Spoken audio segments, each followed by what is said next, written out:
Bonjour à tous, aujourd'hui j'ai l'immense plaisir d'interviewer Benoît Hérault. Benoît, bonjour. Bonjour Sophie. Benoît est éducateur en tir sportif et s'il y a bien quelqu'un qui doit changer vos croyances sur ce qu'est le tir, c'est bien lui. Et la preuve, il a déjà révolutionné ma vie juste en parlant un tout petit peu avec moi. Et là je lui ai dit non, il faut absolument qu'on partage ses expériences avec les auditeurs de la chaîne.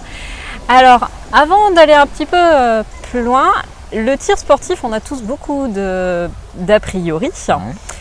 Avant de parler des a priori, est-ce que tu peux déjà dire toutes les aptitudes que ça permet de développer? C'est un sport qui est structurant, c'est-à-dire qui permet effectivement d'apprendre à s'organiser. Et comme tu le disais au niveau des a priori, une grande chance ce sont justement ces a priori parce qu'une fois qu'on a fini sa séance, on ressort différent. Donc on change leur regard sur le monde, c'est un côté très idéaliste que j'ai, mais que le tir sportif me permet de réaliser et d'apporter. Alors effectivement, quand on dit tir, ou même le tir à l'arc, les activités de l'adresse en règle générale demandent bien sûr de la concentration. Donc une pause dans le temps et puis se focaliser sur des objectifs précis. Et quand on a fini sa séance, effectivement, le fait d'avoir passé du temps à se concentrer, à maîtriser son corps, ses émotions principalement, ses intentions aussi. Voilà. On ressort, comme je disais, donc différent, apaisé. Ce sont les témoignages que j'ai. Quand on a une cible, quelque part, donc c'est un objectif à atteindre, Oui. on veut tirer sur la cible, ça c'est plutôt chouette, mais le fait est, c'est que très concrètement, on ne regarde pas la cible quand on tire. Oui. On est obligé de se focaliser sur autre chose. Alors, comment on peut atteindre la cible dans ces conditions? Alors, ça dépend du type de tir. Quand on tire, mettons, avec une carabine à lunettes, on a une lunette qui va grossir, ce qu'on voit, donc on le voit mieux. Par contre, quand on tire au pistolet, les instruments de visée sont différents et la vision est faite ainsi. C'est pour ça qu'on a inventé les verres progressifs. On ne peut pas voir de près et de loin à la fois. Et les instruments de visée, moi j'en parle comme un niveau à bulles. Quand on bricole avec un niveau à bulles, on regarde le niveau, pas l'étagère. Donc du coup, pour le tir, au pistolet principalement, on regarde de près et pas de loin. Donc la cible sera floue, ce qui peut choquer. Tout le monde pense qu'il faut une bonne vue de loin. Ben non, c'est d'abord une bonne vue de près. Et puis après, effectivement, on est attiré par la cible, par la notion de résultat, parce qu'il y a l'image de soi derrière, il y a le regard des autres, il y a plein de choses. Donc on a un carton qui témoigne de notre adresse. Et bien il faut en faire fi parce que pour que ça aille au centre, il va falloir utiliser le bon moyen. Et c'est là que c'est intéressant et que c'est enrichissant, le tir, puisqu'il va falloir contrôler ses émotions pour ne pas se focaliser sur le fait de réussir ou échouer. Parce qu'en fin de compte, en tir, il n'y a que deux choses qui vont nous empêcher de réussir. L'idée d'échouer ou de réussir, et l'appréhension du départ du coup. Ça va péter, ça va péter. Donc du coup, pour ne pas penser à ça, à quoi on pense? À l'action. Et l'action, c'est simplement regarder ses instruments de visée et appuyer doucement sur la queue détente pour pas que l'arme bouge au départ du coup. Pour ne pas que l'arme bouge davantage. Le problème, c'est de ne pas rajouter de l'erreur à l'erreur, parce que de toute façon, on bouge. Donc on l'admet. D'amplifier finalement voilà. Ce qui va se produire. Voilà. Donc on est sur l'action, un petit peu comme au Mikado. On essaye d'actionner, de relever une pièce sans faire bouger les autres, ou comme un château de cartes. On construit son château de cartes, effectivement, l'objectif, c'est qu'il soit, fini. Mais si on pose la dernière carte un peu brutalement, tout s'écroule. Parce qu'on sent qu'on atteint le but. Alors que si on fait un château de cartes, le but, effectivement, c'est de maîtriser son corps pour être le plus précis possible, le plus délicat possible, jusqu'à la dernière carte. Et apprendre, j'ai envie de dire, prendre le temps de contempler. Il y a tout ce truc-là. Le tir, c'est exactement pareil. Alors j'ai souvenir, donc, puisque j'ai eu la chance de faire un exercice de tir grâce à toi. Alors rappelle-moi, donc c'était un 357 Magnum, Voilà, comment dit, les gros trucs. Enfin pour moi c'était un gros truc. Voilà, c'est bien effectivement le revolver mythique que tu as essayé les jours-là, le 357 Magnum. Quoi, donc, voilà. C'était pas juste du plomb. Pour le coup c'était une très très belle expérience. Et je me souviens que tu m'as dit, pour que ça fonctionne, il faut que tu lâches prise. Et que en fait on appuie sur la détente, mais on le fait tout doucement et on doit se laisser surprendre. C'est bien ça. Et ça, c'est loin d'être un exercice facile. Ça oblige pour le coup à penser, à être dans l'instant présent et à être dans le ressenti pour le coup. Oui, alors c'est ça qui n'est pas évident les premières fois. La surprise, elle naît du fait qu'on fait deux choses à la fois. On surveille sa visée pour pas qu'elle ne bouge, pour qu'elle soit du mieux possible. Et à partir du moment où elle est du mieux possible, le coup peut partir n'importe quand. Donc on admet que le coup peut partir n'importe quand. On appuie sur la queue détente progressivement, comme tu viens de le dire. Et derrière ça, on laisse le coup venir à soi. Sans autre intention que de laisser le coup venir à soi, en contemplant, j'ai envie de dire, sa visée, ça va jusque là, quoi. Et du coup, derrière cette surprise, le sentiment que ce coup nous échappe, est un objectif en soi. Parce que derrière cet objectif, quand ça c'est réussi, ça va automatiquement au centre. Donc, si je peux prendre plein de sports pour ça, pour avoir vécu l'escalade ou des choses comme ça, la peur de tomber, la peur de...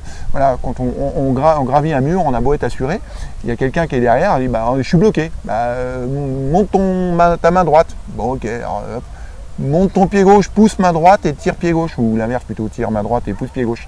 Et on franchit l'obstacle tout simplement parce que la personne en face, elle nous a dit de ne pas regarder en bas mais de regarder le mur, donc se rapprocher d'un élément de stabilité, et elle a détourné notre peur, puisque la peur ne disparaît pas par voie de raisonnement, elle a détourné notre peur sur de l'action. Et quand on est dans l'action, on est toujours bon. Il y a quelque chose que tu as évoqué, je trouve ça... c'est une évidence, mais en même temps, quand tu l'as dit, moi ça m'a interpellée, c'est on va tirer sur une cible, et en fait, finalement, la balle sera dans la cible avant même qu'on en ait conscience. Ah oui, j'ai parlé de la vitesse de la pensée ce jour-là. Exactement. Ça doit être un truc comme ça. Et tu avais rapproché ça de loi d'intention, loi d'attraction. Alors je veux bien justement connaître ta vision, ta philosophie par rapport à ça. Alors il faut savoir qu'au tout début, moi tout ce qui était loi d'attraction, etc., je ne connaissais pas. Donc j'ai cherché effectivement à être de plus en plus efficace. Heureusement, j'ai eu quelques lectures, des choses comme ça. Je pense être quelqu'un d'assez ouvert. Et je suis tombé un jour sur France Inter, La tête au carré, qui parlait de la vitesse de la pensée. Et la vitesse de la pensée, donc on pourrait appeler ça dès la synaptique, comme on veut, enfin bref, 110 mètres secondes. Et c'était la pièce du puzzle qui me manquait. Et cette pièce, en fin de compte, quand on vise, on bouge. Quelqu'un qui débute en tir assis, ou voilà, ça ne va pas dire grand chose comme ça, mais on est à 12-13 cm secondes sur une cible qui est à 10 mètres. L'arme, elle bouge dans une plotte comme ça. Voilà. La balle, elle part à 150 mètres secondes. Ce qui, aux yeux, tout le monde, 150 mètres secondes, une balle, on ne l'arrête pas, quoi. Ça fait que 480 km/h. Il y a des projectiles qui partent à 1000 mètres secondes, 3600 km/h. Quand on sait qu'effectivement, de toute façon, la vitesse de la pensée, c'est 110 mètres secondes, on peut en déduire qu'on pense plus vite que la balle. Et là, vous allez me dire, mais le calcul n'est pas bon. Centimètres, c'est inférieur à 150. Sauf qu'il n'y a pas 10 mètres entre deux neurones. Et c'est ces fameuses intentions qu'on a quand on veut faire partir le coup qui nous fait foirer, en fin de compte. Parce que cette intention qu'on a à un moment, donc une pensée, va nuire à toute l'action en elle-même, l'action du doigt et la visée. Parce que sur ce laps de temps, l'esprit il est sur la cible, parce qu'on cherche à paraître et on cherche à ramener quelque chose de juste. Donc du coup, quand on tire, on surveille sa visée, on appuie en direction, en même temps qu'on vise, progressivement. J'ai envie de dire en live aussi, c'est-à-dire qu'on ne quitte pas des yeux ces instruments de visée, on appuie en même temps, pour être sûr que on n'appuie pas sur la queue détente sur une image rêvée ou différée. Peut-être qu'on en reparlera. Et du coup, on applique un principe de précaution qui est derrière, qui s'appelle la tenue. C'est-à-dire, au cas où la balle n'est pas partie, je maintiens la pression de la queue détente et je maintiens la visée.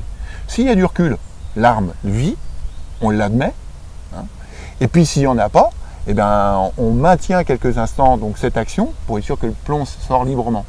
Et derrière, on revient, c'est comme si on avait filmé l'action, on revient sur l'action en elle-même jusqu'au point de départ du coup. Et là, on fait un bilan, en fin de compte, l'action.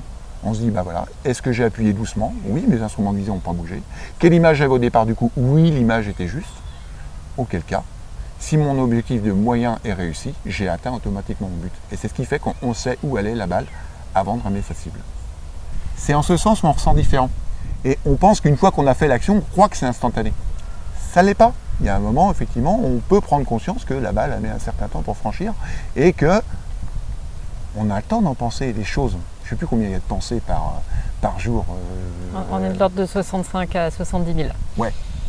En attendant, sur la réalisation d'un tir, il y a des pensées positives, il y a des pensées parasites, que j'appellerais. Voilà. Et puis là-dedans, quand je dis que le sport est structurant, c'est de se rattacher à ce qu'on doit faire. Et c'est là qu'en fin de compte, une fois qu'on a ce sentiment d'accomplissement, parce que on n'a pas entaché l'action par de mauvaises intentions, non, simplement la pureté du geste, on se sent épanoui derrière, parce qu'on a passé du temps à bien respirer, c'est aussi ça le tir. On a bloqué sa respiration, etc., etc. On a focalisé son attention sur quelque chose de précis. Oui, c'est sur l'instant présent. Et sur l'instant présent complètement, oui. Et puis après, on a directement le témoignage de ce qu'on a fait. Si bien qu'il y a certains cartons qu'on a fait, ou certaines performances, qui en disent plus que d'autres, parce que ce sont des émotions, ce sont des témoignages de notre vie. Mais on en tire une leçon. Chaque balle est une leçon, quoi. Voilà, je la refais ou je la refais pas. Écoute, merci. Moi, je voudrais apporter un témoignage donc, pour les auditeurs qui nous regardent, puisqu'en fait, donc, sur cette expérience de tir que tu m'as permis d'exercer, en fait, il y avait donc 5 balles. Donc la première, c'est la découverte, donc elle est partie, elle n'était pas dans le noir, elle était plutôt dans le côté blanc. Il y en a eu 3 dedans, Ouais. et la dernière, elle était à côté. Et je sais avec le recul qu'en fait, donc la première était liée à l'expérimentation. Les 3 suivantes, j'ai fait ce que tu m'as dit. Donc à savoir finalement vider le cerveau, être attentif à lâcher prise, enfin voilà, suivre tes conseils pour que le tir soit juste. Et la dernière, évidemment, je me suis dit, tiens, comment ça marche? Je vais examiner et je vais regarder ce qui se passe dans mon corps. Et pour le coup, je l'ai mise à côté. Donc c'est une vraie discipline. Oui. Et je sais que les gens qui l'ont essayé souhaitent poursuivre parce que justement ça demande concentration, ça oblige à faire le vide, à être dans l'instant présent, donc ça vaut presque une séance de méditation. Au niveau du tir, on y retrouve ça parce qu'on retrouve les techniques de respiration à l'intérieur, mais on en fait sans le savoir en fait. Et derrière, on a toujours notre carton qui témoigne de notre adresse ou pas. Oui. Donc c'est le petit plus qu'on peut avoir dans ce sport-là. J'ai envie de dire, il y a la même chose si on prend du tir à l'arc. Oui, qui va se faire dans le même esprit. En général, quoi. Sur les disciplines olympiques, mis à part le ball-trap, on tire un trou dans un carton, mais le trou, on ne le voit pas à la distance où il est. Pour le tir silhouette métallique que je pratique, donc on a des petits animaux qui sont situés sur des distances différentes, et on les voit tomber. Petits animaux, on s'entend. Oui, quand je dis oui, bien sûr. Ce sont des animaux métalliques, donc voilà. Des poules, des cochons, voilà. Ce sont simplement des cibles, ça n'a aucune connotation. C'est un jeu, c'est un vrai jeu. Et plus on avance, plus on en fait tomber. Donc l'émotion, elle est grandissante pour celui qui les fait tomber, mais pour le spectateur qui les voit. Jusqu'au moment où on arrive à faire 40 sur 40 peut-être. Et je vous dis que la 40e au bout du canon, quand c'est la première fois, il y a un peu de tension, quoi. Un peu de tension, mais là on prend sur soi, on prend sur l'émotion. On essaye de ne pas gâcher l'instant par de mauvaises pensées. Voilà, parce qu'il faut quand même que vous sachiez que Benoît donc, a participé au championnat de France des silhouettes sur silhouette métallique. Oui, et donc il a terminé 2e donc, au niveau national. Donc une belle expérience. Et du coup, un challenge pour la première place. Je vais essayer de vivre ça comme je le fais, avec à la fois un peu de légèreté et du sérieux. Quand je dis du sérieux dans l'entraînement, mais toujours cette approche où il ne faut pas se prendre la tête, quoi. Ce qui est intéressant, c'est ce qu'on vit et non pas ce qu'on projette. Si le premier instant a réussi, derrière, ça va tout seul. Benoît, écoute, un grand merci d'avoir répondu à mes questions. Il y a sans doute parmi les auditeurs des gens à qui on a donné envie de faire du tir sportif, en tout cas d'essayer. Où est-ce qu'ils peuvent en savoir plus sur le sujet et peut-être aller plus loin dans ce que tu as exprimé? Alors, il y a bien sûr le site de la FFTIR, www.fftir.org, qui va expliquer les différentes disciplines qu'on peut faire. Et puis nous, avec un ami que j'ai rencontré une dizaine d'années maintenant, on a fait un site qui s'appelle Bensport. Et sur ce site, effectivement, on y retrouve la pédagogie que j'ai pu développer grâce à mon métier et grâce aux débutants, les questions de débutants notamment. Donc là-dedans, on a développé tous les articles qui consistaient à comprendre la technique de base, les intentions. Il y a ce site, www.bensport.fr. Et il y a aussi un volet culture sportive là-dedans. Bizarrement, on trouve des choses sur le développement personnel. Écoute, vraiment un très très grand merci à toi de m'avoir consacré ce temps d'interview. Et puis pour vous, chers auditeurs, je vous dis à très bientôt pour une prochaine interview. Bye!